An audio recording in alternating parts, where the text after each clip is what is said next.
All right, hey people, getting into a new module, this time on simple mixtures. We're not going to go through this full section as described in Atkins. I've kind of cherry-picked a few sections here and there.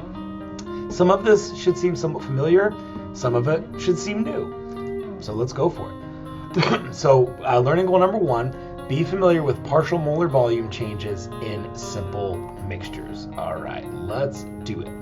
So we're going to introduce a new derivative here called partial molar volume.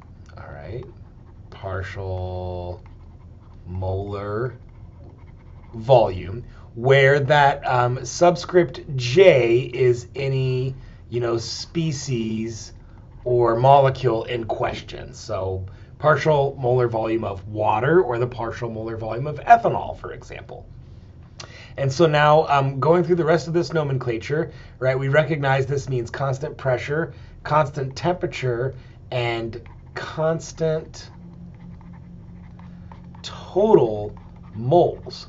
So in other words, when we make our mixture, we can vary the amount of ethanol or we can vary the amount of water, but the total mixture remains the same so that we can use this idea of mole fraction, right? So recall, mole fraction of species J will be the number of moles of J over the total number of moles, okay?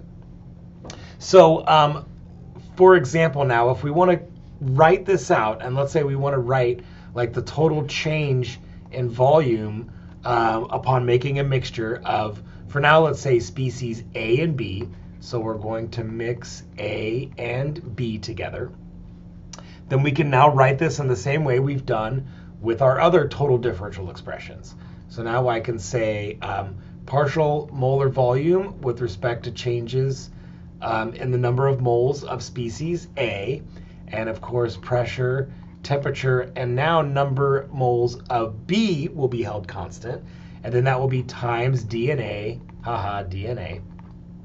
Okay, and then now plus we do the other derivative, partial volume with respect to partial number of moles of B, and now pressure and temperature are held constant, and now of course number of moles of A is held constant.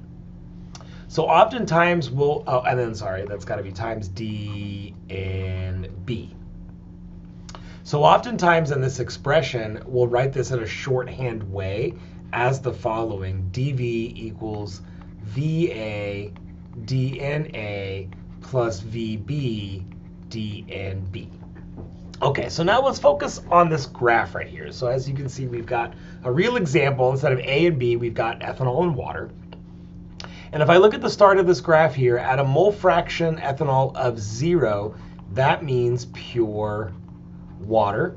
And of course, at a mole fraction ethanol of 1, that means pure ethanol.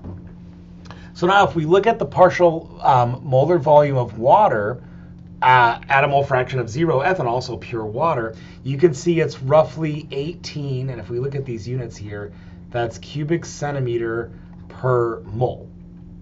Well, that comes from the density of water being 1 gram per cubic centimeter. And if we use that molar mass and flip the unit so it's volume, that's where we get that number 18.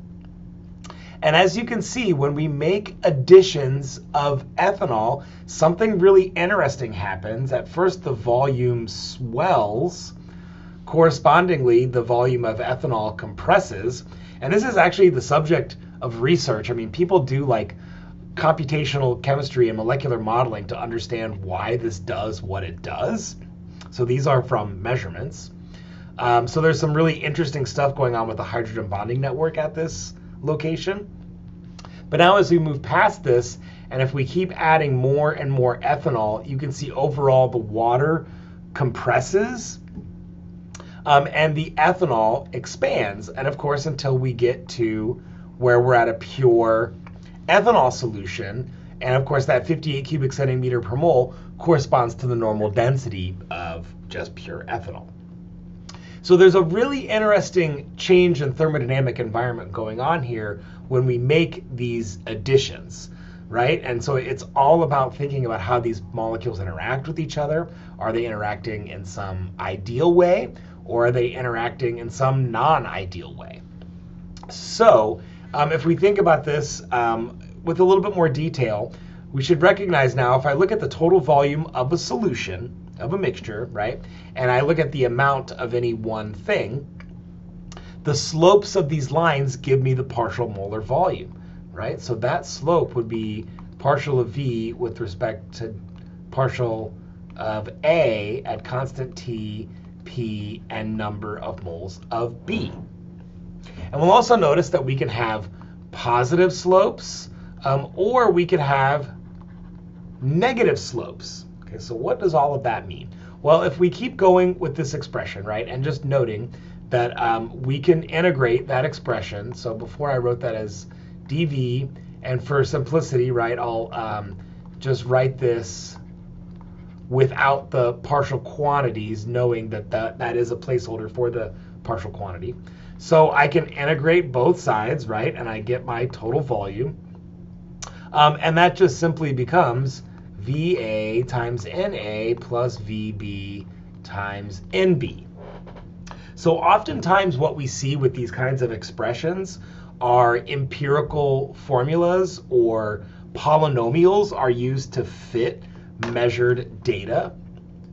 So for example, there's a really interesting one for aqueous solutions of magnesium sulfate.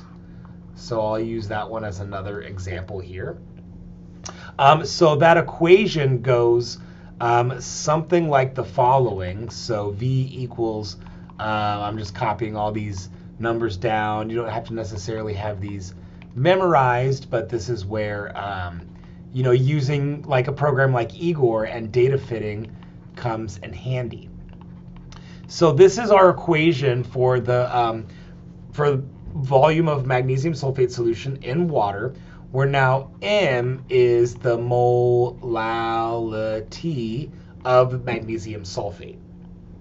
What is interesting about this equation here, if we use like a modest molality for magnesium sulfate, so something like 0.05 molal, then you actually get a negative partial molar volume for that.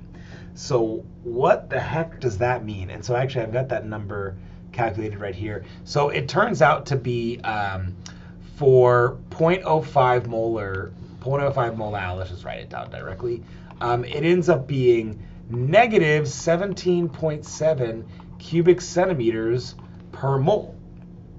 So and in fact, what that means is if you had a 100 milliliter volume of water and you added 1 mole of magnesium sulfate, you would see that volume shrink by 17.7 cubic centimeters. So that's significant, right? So that would become, can I do the math? 82.3 milliliters. And so those of you that are good organic chemists might remember that magnesium sulfate is an excellent drying agent. So it will complex water and make a hydrate. So it's really good at removing water from like a reaction mixture. And that's because it has this negative partial molar volume. It will actually grab water from the free solution and bind it in this way that shrinks the volume of water, or shrinks the volume of your solution rather. And so, and of course, as you can see, there's examples where there's a positive slope, which would make the volume of the solution swell. Okay, more on this interesting stuff in the coming videos. I'll see